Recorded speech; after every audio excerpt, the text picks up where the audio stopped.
Did you break up with your boyfriend? No, sir. What's the matter? No money. No money. That worry you much? Yes. It does, huh? Can't even plan on getting married yet, huh? Well, how's he getting along in his work? Is he making any progress? It's not working. He's not working. I see. All right, Manel. Do you have any trouble with breathing? No, sir. Have any asthma at all? No, sir. All right, now when I snap my fingers, you'll be 23 years old. This will be your 23rd birthday. There you are, you're 23 now, Manel. How are things getting along? Fine. You still going with the same boyfriend? Yes, sir. Planning on getting married now? Yes, sir. You are, huh? Has he got a job and everything? Yes, sir. And are you happy? Yes, sir. Have any trouble with breathing in any way? No, sir. All right. When I snap my fingers now, you'll be 24 years old. You're 24 years old, Manel. How are things getting along? Fine. Married yet? Yes, sir. How long have you been married? 6 months. 6 months. And everything getting along all right? Yes. Uh-huh. Love your boyfriend? Yes, sir. And has he made a nice husband for you? Yes, sir. You happy? Yes, sir. Is he working all right? Yes, sir. And are you working or are you staying home? I'm working. Do you like your job? Yes, sir. All right. Now, when I snap my fingers, it'll be the first day you ever had asthma. And you'll know just what's been happening. 1, 2, 3, and here we go. What's been happening today, Manel? I'm coughing. Coughing? Hmm? Coughing. Hmm? What have you been coughing about? I've got a cold. You got a cold. How are things going at home? Fine. How are things going at the office? Just fine.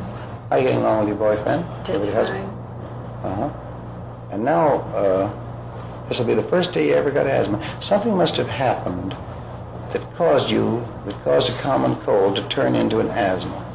And when I snap my fingers, you'll know what it was that emotionally upset you that day. And must have upset you pretty much. When I snap my fingers, you'll know what it was. What was it? I don't know. And stay completely relaxed.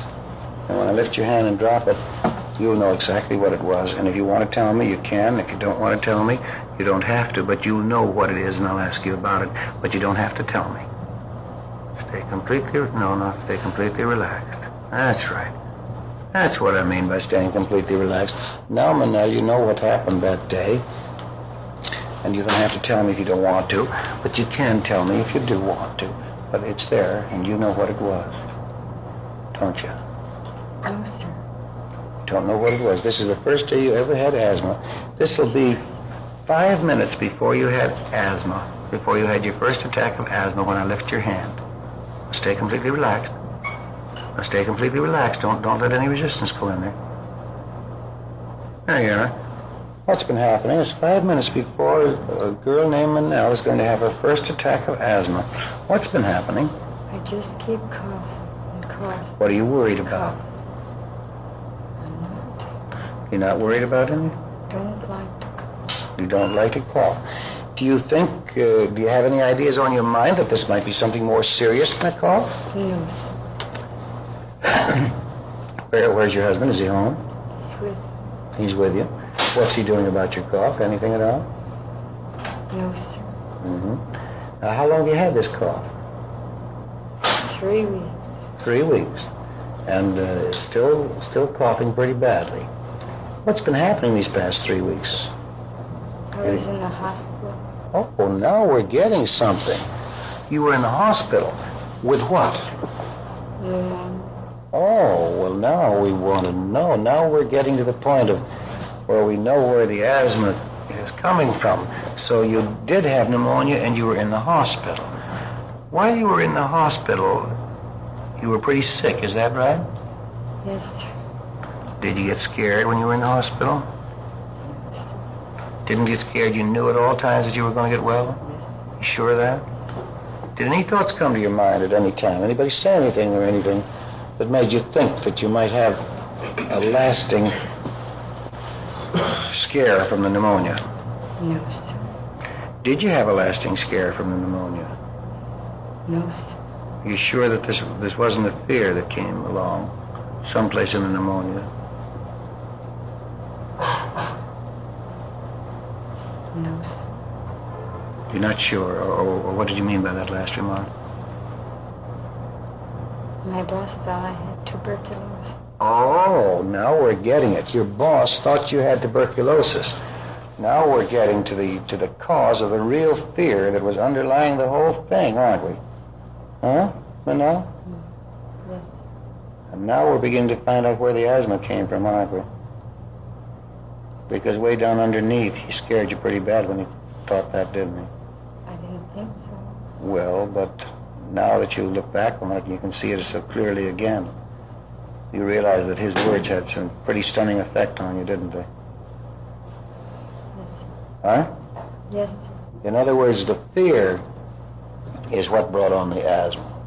Is that right? I don't think so. I didn't think I had tuberculosis. Oh, no, I'm not saying that, no. What he said caused you to have fear, isn't that right? From the coughing. Sure, I know. I'm not trying to say you didn't have every right to have those fears. I've had pneumonia myself, and I know how scared you get at a time like that. You get pretty scared if you really want to admit it. Isn't that right? Sure, everybody does. So it's no crime to admit that you're scared. We master our fears or think we've mastered them and don't realize that they affect us way down underneath. And just like I was scared when I had pneumonia, I guess you were scared when you had pneumonia, isn't that right? Yes. And when your boss thought that you even went further and had TB, that probably scared the living daylights out of you, although you mastered the fear, isn't that right? Or thought you had mastered the fear. Yes. But the fear was there. It was planted by him, wasn't it? Hmm? Yes. Now, isn't it logical to understand why, when you got out of the hospital, recovering from the pneumonia, but you still had that cough that lingered on, wouldn't his words be echoed back to you below the level of conscious awareness, and wouldn't you constantly be thinking maybe that cough is really a sign of TB? Huh? Perhaps. Well, would it or wouldn't it? You would know, Manel, because you were the one who lived through it. You were the one who lived through it, and you must tell me if there was no other fear. No fear. But there was no fear, but that thought was there. Is that right? I resented it. You resented it? Yes. You resented what he said. Is that what you mean? Yes. Uh-huh.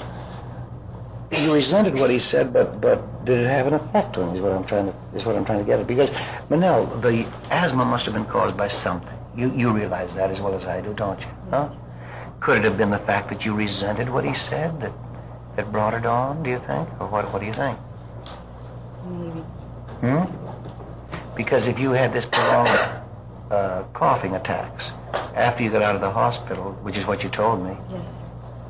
Naturally the thought would be there, he thinks it's TB, but I know darn well it isn't.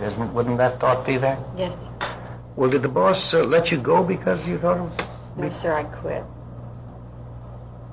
Because he said that you had TB, is that it? Yes. So you see, the resentment was pretty strong then. If you quit because the boss said that you had TB, the resentment must have been pretty strong, so that I'm pretty much right in my surmise that below the level of conscious awareness, this thing was eating at you pretty hard, wasn't it, the fact that he would say such a thing? Yes. And so when you continued to cough, there would be a little bit of thought, well, he can't possibly be right, but why am I coughing so much? Wouldn't that thought be there? I don't recall it. Well, when I snapped my fingers, if it was there, you'll recall it. Was it there? No. Wasn't there? Did being out of a job worry you? No. Didn't. Then we find out now that the asthma came along right after you had pneumonia, when your boss said that he thought you had TB. Is that it? And it shows that the asthma came along because there were underlying worries. Now, Manel, if we're right in this surmise, and it can only be a surmise at this point because you have to be the one who is the judge of whether it's right or not. 6 months ago, when that asthma got bad again after an absence of 7 years or whatever it was, something must have happened along about that time. It was of a similar pattern. What was it? Did anybody think you had TB about 7 months ago, about 7 years ago? No, sir. Or whenever this was, or how long has it been going on, this last attack of asthma? Just since attack since February. Just 6 months, is that so? What happened in just before February? Did you have another illness? Well, just like the flu, upper respiratory infection, they call it. Mm-hmm. Anybody say anything to you? No, sir. You find yourself remembering what that boss had said to you? No, sir. Not conscious. Not consciously. But you know something? You might have done so in your dreams.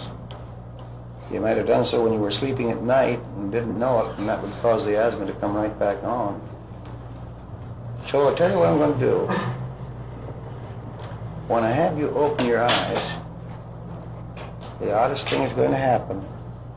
Anytime I pull my tie, you'll find that you fall instantly into a sound, deep sleep.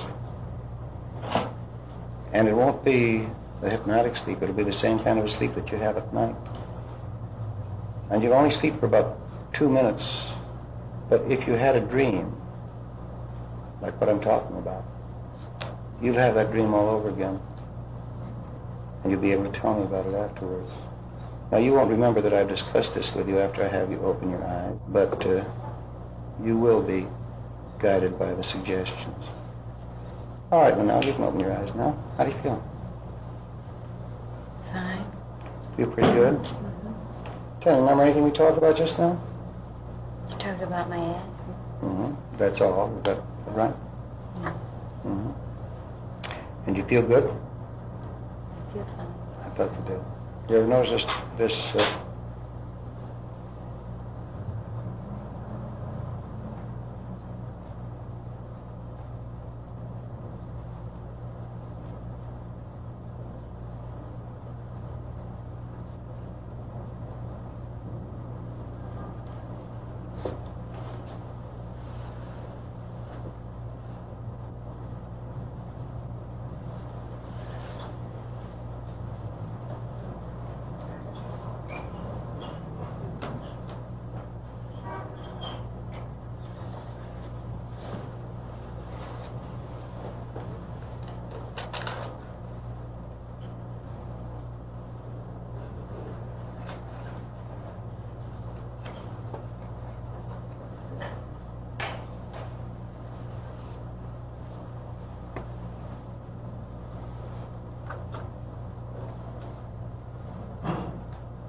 Well, did you have a nice dream?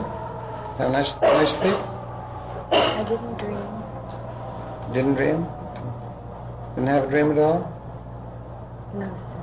Mm-hmm. Okay, then I'm maybe on the wrong track. I don't know. All right, well, now, you can close your eyes again. We're awfully close to the truth here, and I've gotten off the track somehow. I don't know wherein I got off the track. I know that we got to the point where we know that the boss scared her. Well, not scared her, but at least that she resented terribly what the boss said. We know that she'd had pneumonia, and she had the normal fears associated with pneumonia. And shortly after the pneumonia, The asthma developed from a cough that lasted about 3 weeks. And we know that 6 months ago, the asthma got worse again. That is, no, since February, she said that. That's only a few months. That's about 2 months. Isn't that right? Yes, sir. And we know that something must have happened 2 months ago or 3 months ago. I can't believe that it's just the habit pattern of the recurring illness which put the same fears back into her and therefore caused the asthma to occur. Because if that was it, and solely it, then it would seem that she would conquer the asthma so quickly because of it. After all, it was gone 7 years. It would be gone now awfully fast, because if she learned how to conquer it for 7 years, it wouldn't linger on for a couple of months. There must have been a scare or some emotional circumstance somewhat like the first one. Somebody must have said something unpleasant. She may have had, like the boss said, or she may have had something unpleasant in her mind that she didn't form into words, or perhaps did form into words, and was a little bit scared. Were you afraid that this might be something, a recurrence of the former illness? Yes. There was fear of that. Is that right? And big fear? Yes. But something had to come along to cause that fear to occur. Is there any resentment that you have towards anything that's taking place in the family at the present time? I don't like my husband being fat. Now, do you think if you got him pinned down, the asthma would leave? No, sir. You don't think that has anything to do with it? This is, I can't do anything with this case. Then I have done with it, and I haven't done anything with it to make her well. Dr. Burpo, this is just one of those things where I find myself stymied against a stone wall that I don't know how to surmount. I can give her suggestions for the relief of asthma, but that's merely superficial suggestion, and you know how averse I am to that. May I say a word? Yeah, sure. I've worked with them now several times, and we can get her through one night. And recently, she's been under the care of an internist, and she has been getting a lot of edema. And we can get rid of her edema through suggestion for a night. Mm-hmm. But then the next day, it comes back again. Mm-hmm. And I spoke to you about her before. If you don't mind my bringing this up Yeah. here, she's the one that signaled on these finger signals I talked to you about. Uh-huh. She's the one that signaled that this was all in her, what you call below conscious awareness, and that it was not all right for me or her, either one, to know what it was. Mm-hmm. And that's why I was particularly interested in you working with her to try to break her out of it. Uh-huh. Well, let's try the finger signals again. Do you want to? But just to get the same... Yeah, I want the doctors to see the technique. It's a very excellent technique that Dr. Burpo has used, and I want you to see it. I think you all know that Dr. Burpo is an old student of mine, so when he shows you this, he's showing you something that he has learned outside of the classroom here. Just so they'll know what we're doing, this, Mr. Ullman objects to the term subconscious, but that was the way that I originally got into these techniques. And the thing is that you have to instruct the patient that they should not deliberately move their fingers. They're to sit there and watch their fingers the same as you watch them. And it's some techniques I picked up on they call idiomotor responses. And actually the theory behind it is that your subconscious mind can control the movements of these fingers, and they're not deliberate. They're very definite. When you see them, they're very definitely there. And you can ask questions now on her. When the first time that I worked with her, she did nicely on the hypnosis, but I wasn't getting any place. And when I would ask her about these things on the fingers, and they would all signal that I was going to always run into a stone wall on her. Basically, you just assign fingers, yes, no, and I usually, to keep it straight for myself, I don't know and I don't want to say. And then while the patient's sitting there watching them, just say, now, Manel, speaking strictly to your subconscious mind, do you feel that you've gained any insight into this problem from the procedures that have been done here today? Now, just let the finger come up that answers that question. Do you feel that you've gained anything here that will help you in any way? Just let yourself stay completely relaxed and let the finger that answers that question come right up off your lap so all the doctors can see it. Just let it come right on up. Just let it come right on up, higher and higher, just like a little balloon was attached to it. Just like a little balloon was attached to it. Let it come up just a little higher. Can you see that here in the front row? And it's, okay, now just flex your fingers. Is there anything you'd like to... Yes, I would like to know. I would like to ask a couple of questions here. She has gained some insight, apparently. Mm-hmm. That's what she said. I would, from the results I've had with her, I would accept that as valid. Mm-hmm. Now, but I would also like to ask her whether or not the fears engendered by her boss's statement has anything to do with her condition. Now, again, speaking strictly to your subconscious, that the fears that were brought about by your boss thinking you had TB have anything to do with this asthmatic condition. And just let the finger come up to the answers there. Just let it reach right on up. Higher and higher. Higher enough that we can see it. And say no. And say no, yeah. All right. Then let's just flex your fingers again, just completely relaxed. Does your husband's condition of being fat have anything to do with your reattack of the asthma?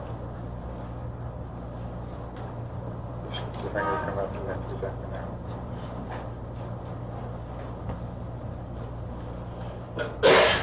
All right, just let it down a minute. Did we touch upon the thing today which caused the asthma?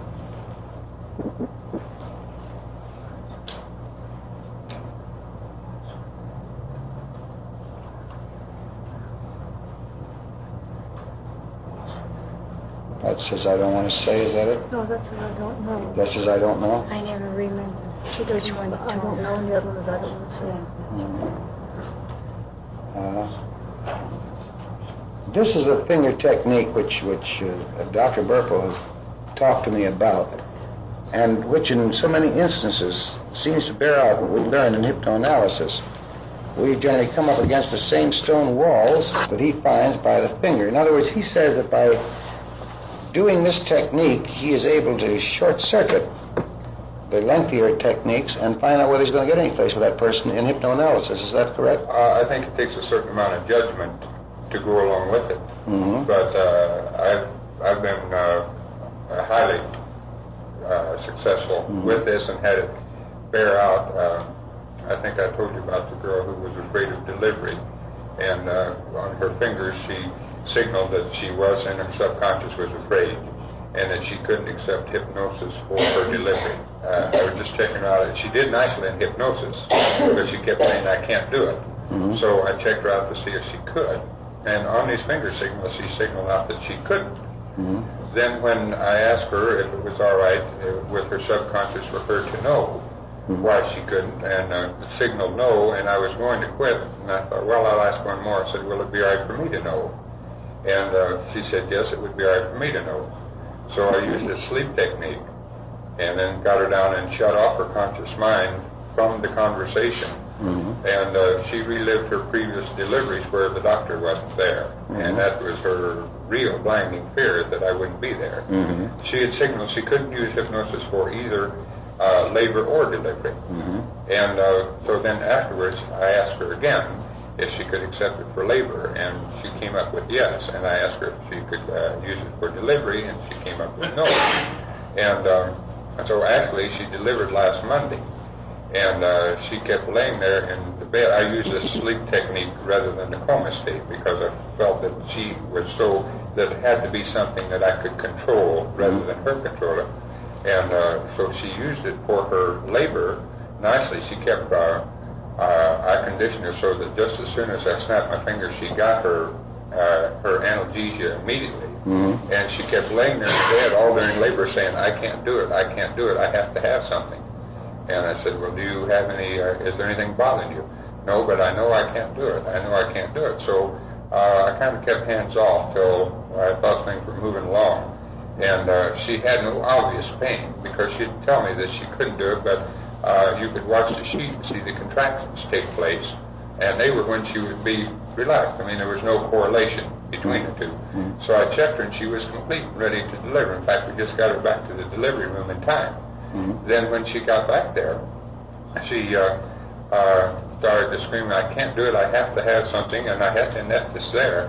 Well, Annette grabbed the mask and put it on her and started turning on the gas machine. And before she had any gas, I made her episiotomy, and there was no recognition whatsoever that I'd done so, and she delivered. And by that time then, the anesthetist was finally getting things going, but it was all over.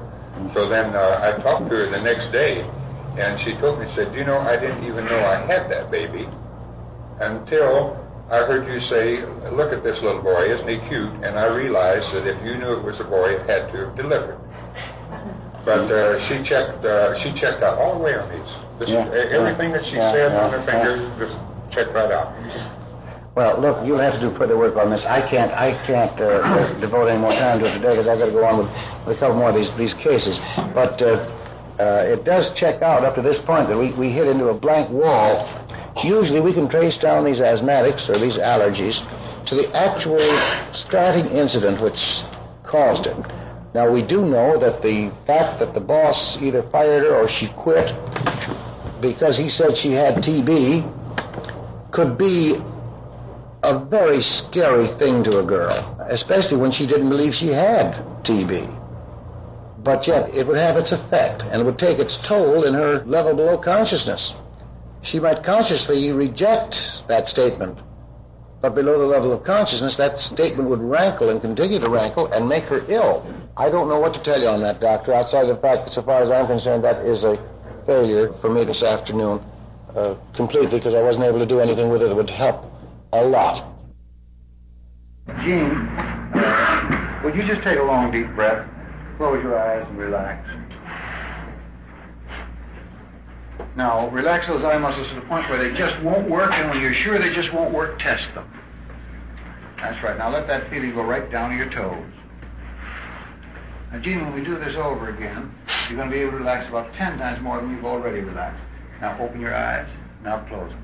And now, really relax. And we'll do it once again, and you'll relax even 10 times more. Now, open your eyes. Now, close them. And, Gene, if you followed orders up to this point, when I lift your hand and drop it, it'll be just as heavy as lead. That's fine. That's perfect. Perfect. Gene, you're doing beautifully. Now we want your mind to be relaxed like your body is relaxed. So I'll tell you what I want you to do. I want you to start counting from 100 backwards with the idea that each time you say a number, you're going to double your relaxation. By the time you get down to 98, you will have doubled that relaxation to the point where the numbers will disappear. Now, let the numbers disappear. Relax to that point where you just let them go.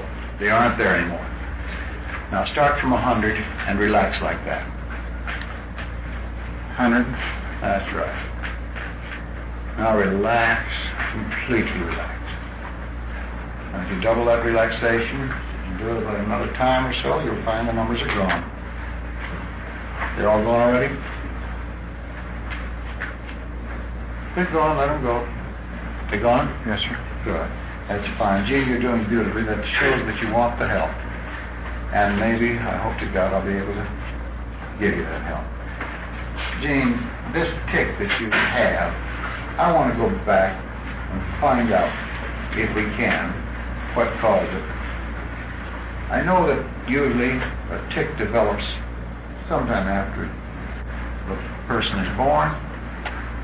Maybe there's a tendency to show it in early life, but it really develops when a person grows up. But it's the incident in childhood usually that is the first cause, and then the trigger mechanism that sets it really going occurs later in life, and I want to find out the first thing that started it going. So, Gene, when you're relaxed like this, just as you've done now, I can take you back to any time of your life and let you relive it again. And an awfully good place to start reliving incidents is when you're just starting to school and in the first grade. So when I count to 3 and snap my fingers, you'll be back in the first grade of school, and you'll see it just as clearly as though you were in it now.